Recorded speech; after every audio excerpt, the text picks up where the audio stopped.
Flag Officer Commanding Western Naval Command, Vice Admiral P. Hari Kumar और engineer in chief lieutenant general Harpal Singh ji, flag officer command Karnataka naval area rear admiral Mahesh Singh और admiral superintendent of yard Karwar rear admiral D K. Goswami, officers and sailors of Indian navy.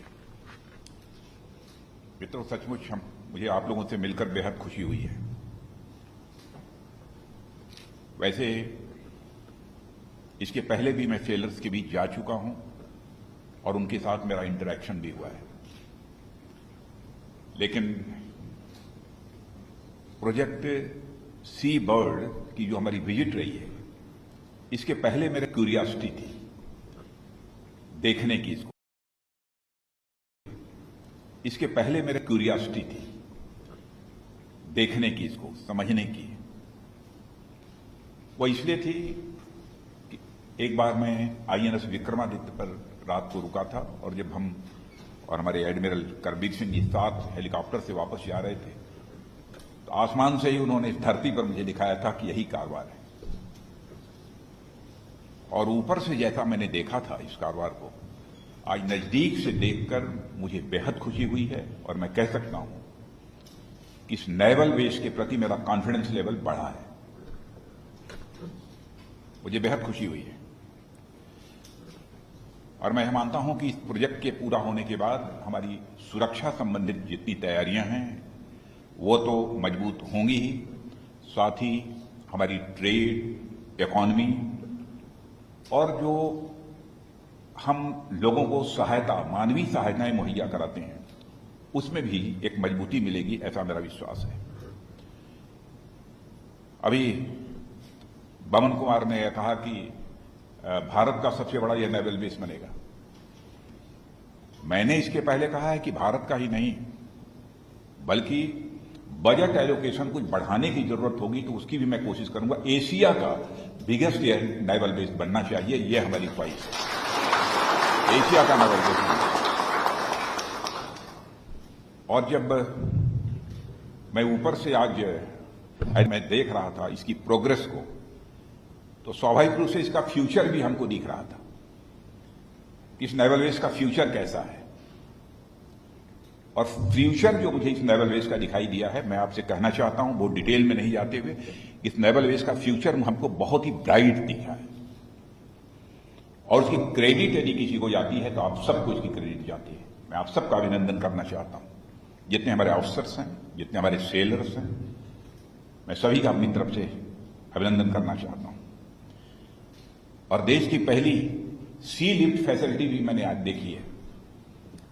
सुना था सी lift facility के बारे में, लेकिन सी lift facility मैंने देखी नहीं थी, आज देखी है। मैं समझता हूं कि भारत में शायद अपने में यह अकेली पहली ये सी लिफ्ट फैसिलिटी यहां पर होगी, अन्य किसी दूसरे स्थान पर नहीं है। इसीलिए मैं कह रहा हूं कि नेवल बेस है वो कुछ एक विशेष प्रकार का है, डिफरेंट है दूसरे नेवल बेसेस से। और मैं समझता हूं कि अब इस प्रकार की सी लिफ्ट फैसिलिटी हो जाने के परिणाम स्वरूप हमारे मेंटेनेंस पहले के कंपैरिजन में अधिक अच्छी तरह हो सकेगा, ऐसा मेरा विश्वास है। मित्रों, मैं ये कहना चाहूंगा कि मैरीटाइम और नेशनल सिक्योरिटी में जो हमारे इंडियन नेवी का कंट्रीब्यूशन है उसके बारे में मैं जितना कहूं वह कम है। ऐसा नहीं है कि केवल पिछले 2 सालों से मैं देख रहा हूं। भारत सरकार में इसके पहले भी 5 वर्षों तक इस देश का गृह मंत्री, होम मिनिस्टर होने के नाते भी मैं बहुत ही गौर से इसको देखता रहा हूं। क्योंकि इस इंडियन नेवी के बारे में जितना कहा जाए वह कम है। और मैं ही नहीं, सिक्योरिटी रिलेटेड इश्यूज के संबंध में जिनको भी थोड़ी बहुत जानकारी होगी वो पूरी तरह से कॉन्फिडेंट होंगे। फ्यूचर में सबसे इंपॉर्टेंट रोल किसी कंट्री की सिक्योरिटी पे प्ले यदि कोई करेगा तो नेवी करेगी। देश की सुरक्षा में सबसे इंपॉर्टेंट रोल किसी का होने वाला है तो नेवी का होने वाला है। इसलिए मैं कहता हूं, आप हमारी नेवी, कि हमारे देश की भविष्य है। देश ही सुरक्षित नहीं रहेगा तो फिर हम लोग क्या करेंगे। बराबर अपने इंपॉर्टेंट रोल प्ले किया है। 61 में गोवा मुक्ति का जो युद्ध हुआ था उसमें भी आपने अपनी भूमिका निभाई थी। 71 में भारत पाकिस्तान का जो वार हुआ था तो उसमें भी आपका रोल, श्रीलंका, अदन की खाड़ी, मालदीव, इन सब सारे उसमें जो आपकी भूमिका रही है उसको बहुत डिटेल में जाकर मुझे बतलाने की आवश्यकता नहीं है। बहुत इंपॉर्टेंट रोल प्ले किया है और डिप्लोमेटिक रिलेशंस के साथ बनाने में भी आपकी भूमिका रही है। इस बार तो मैंने देखा कि कोविड के दौरान भी आपका जो रोल रहा है और जो भूमिका आपने निभाई है उसकी प्रशंसा दुनिया के दूसरे देशों में हुई है। कुछ देश हमसे नजदीक आए हैं, वो आपका ही रोल रहा है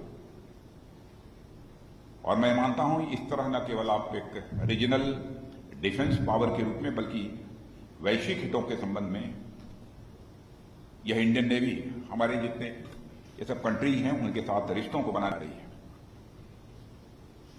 और सी पोर्ट्स के माध्यम से मित्रों मैं कहना चाहूंगा, सी पोर्ट्स के माध्यम से सुदूर अफ्रीका और आज के इंडियन ओशन रीजन के कई देशों के साथ हमारे व्यापारिक और सांस्कृतिक संबंध रहे हैं और आज इन संबंधों को और अधिक बढ़ाने की जरूरत है। और जो बढ़ाने की जरूरत है उसमें भी यदि कोई सबसे इंपॉर्टेंट रोल प्ले कर सकता है तो केवल इंडियन नेवी कर सकती है। मैं बात क्यों कह रहा हूं, आज भी हमारी कोस्ट लाइन 7,500 किलोमीटर की, 1,100 हमारे कंट्री में आइलैंड, 25 लाख स्क्वायर किलोमीटर कि हमारा SEZ ये जो एक्सक्लूसिव इकोनॉमिक यूनिट, अब ये इस देश के पास हो तो मैं समझता हूं कि उस देश के पास सब कुछ ईश्वर ने दिया है, परमात्मा ने दिया है, या कुछ कम नहीं दिया है। और मैं मानता हूं कि हम भारत के हित नहीं बल्कि पूरी दुनिया के डेवलपमेंट में हम एक इंपॉर्टेंट रोल प्ले कर सकते हैं। भारत के पास वो कैपेबिलिटी है, भारत के पास वो कैपेसिटी है, लेकिन उस अपनी कैपेसिटी को पहचानने की भी जरूरत है। कभी कभी हम ये भूल जाते हैं कि हम हैं क्या। हम मान लेते हैं कि हम बहुत छोटे हैं, कुछ नहीं कर सकते, दुनिया की बहुत बड़ी बड़ी ताकतें हैं, उनके आगे हम कैसे खड़े हो पाएंगे। अरे हौसला हो तो बड़ी से बड़ी ऊंचाइयों को पर विजय प्राप्त की जा सकती है। लड़ाई होती है, विजय यदि हासिल होती है हौसले से होती है, केवल हथियारों से नहीं होती है, जज्बे से होती है। अब वो है, इस बार आपने देखा होगा कि करके दिखाया भी हम लोग, नाम नहीं लेना चाहता, आप लोग जानते होंगे। यह है हमारी फौज के अंदर। और मुझे यह भी बताया गया कि पूरी दुनिया का 2/3 से अधिक ऑयल शिपमेंट, 1/3 बल्क कार्गो और आधे से अधिक कंटेनर ट्रैफिक हमारे महासागरीय जो क्षेत्र हैं, सी रूट हैं, इसी से होते हैं। और इस देश यदि कोई है तो भारत है और इस क्षेत्र की सुरक्षा में हमारी इंडियन नेवी की भूमिका और स्वाभाविक रूप से अधिक महत्वपूर्ण हो जाती है। अब इंडियन नेवी, जैसा मैंने पहले कहा, कोविड के दौरान जो रोल प्ले किया है, ऑक्सीजन कंटेनर, माने सारे देश भर में बराबर ऑक्सीजन चाहिए, ऑक्सीजन चाहिए। देश का कोई ऐसा जिला नहीं था, कोई हॉस्पिटल नहीं था जिसने ऑक्सीजन की डिमांड न की। जनता में जैसे लगता था कि किसी भी सूरत में ऑक्सीजन आनी चाहिए, बाहर से कंटेनर्स लाना, ऑक्सीजन लाना, उसमें भी हमारी इंडियन नेवी ने बहुत ही महत्वपूर्ण भूमिका निभाई है। और इंडियन ओशन रीजन, मैं मित्रों कहना चाहूंगा, इंडियन ओशन रीजन में शांति और प्रगति के उद्देश्य से प्राइम मिनिस्टर का विजन जो है, सागर यानी security and growth for all, कि लगातार इसको मजबूत बनाने में यदि किसी की भूमिका है, हो सकती है, तो केवल इंडियन नेवी की हो सकती है और किसी दूसरे की नहीं। और आज की दुनिया में इकोनॉमिक और पॉलिटिकल रिलेशंस भी तेजी से बदल रहे हैं, इसलिए आवश्यक है कि हमारी इंडियन नेवी पहले से ज्यादा मजबूत हो। जियो पॉलिटिकल इक्वेशंस भी बदल रहे हैं, उसमें हमारी इंडियन नेवी का और अधिक मजबूत होना यह नितांत आवश्यक है। आने वाले भविष्य के लिए हमें तैयार रहना होगा, हमें अपनी कैपेसिटी, अपनी कैपेबिलिटी को यह बढ़ाना होगा, यह मैं ऐसा मानता हूं। और साथ ही हमारी 3 सर्विसेज हैं, आर्मी है, एयरफोर्स है, नेवी है। ज्वाइंटनेस लाने की भी एक पहल हम लोगों ने की है। रक्षा मंत्रालय, प्रधानमंत्री जी का मार्गदर्शन हम सबको प्राप्त है और म्यूचुअल कोऑर्डिनेशन और कैसे बढ़े। लेकिन मैं मानता हूं कि म्यूचुअल कोऑर्डिनेशन में कोई कमी नहीं है। तो कोऑर्डिनेशन के उस नमूने को भी हमने देखा है, बहुत अच्छा कोऑर्डिनेशन है। लेकिन फिर भी कुछ हम लोगों ने फैसला किया है कि ज्वाइंटनेस कोऑर्डिनेशन कैसे बढ़े, आगे क्या करना, थिएटर कमांड्स बनाना, यह सब सारी चीज यह काम चल रहे हैं। कई और रिफॉर्म्स जो हो सकते हैं वो रिफॉर्म्स भी डिफेंस मिनिस्ट्री में किए जा रहे हैं, वो डिटेल में जाने की कोई जरूरत नहीं है। भारत आत्मनिर्भर बने, रक्षा मामलों में भी भारत आत्मनिर्भर बने, इस दृष्टि से भी स्टेप्स हम लोगों ने लिए हैं।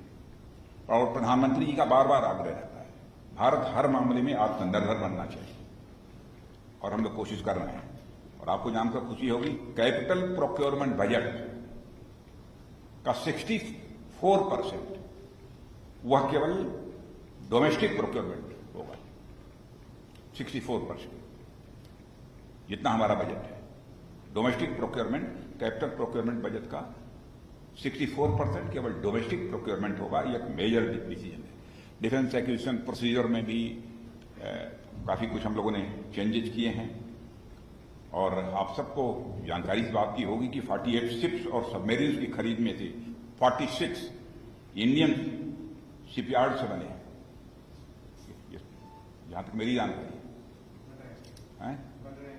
अभी बन रहे हैं। यह कोई छोटी बात नहीं है, बड़ी बात है। यह दिखाता है कि रिलायंस के प्रति हमारी इंडियन नेवी का कमिटमेंट कितना है, इसको यह जाहिर करता है। और इसके लिए इस दिशा में इंडियन नेवी का एक कंसिस्टेंट एफर्ट है। इसके लिए मैं इंडियन नेवी की अपनी तरफ से मैं सराहना करना चाहता हूं। और इंडिजिनस एयरक्राफ्ट कैरियर विक्रांत, अब वो भी जल्दी ही अब तैयार होने वाला है। और मैं समझता हूं कि आजादी के जब 75 वर्ष पूरे होंगे, सब उस समय उसकी कमीशनिंग भी होगी। एक मेजर अचीवमेंट हमारे भारत के लिए है, इसलिए इसके लिए भी मैं इंडियन नेवी की सराहना करना चाहता हूं।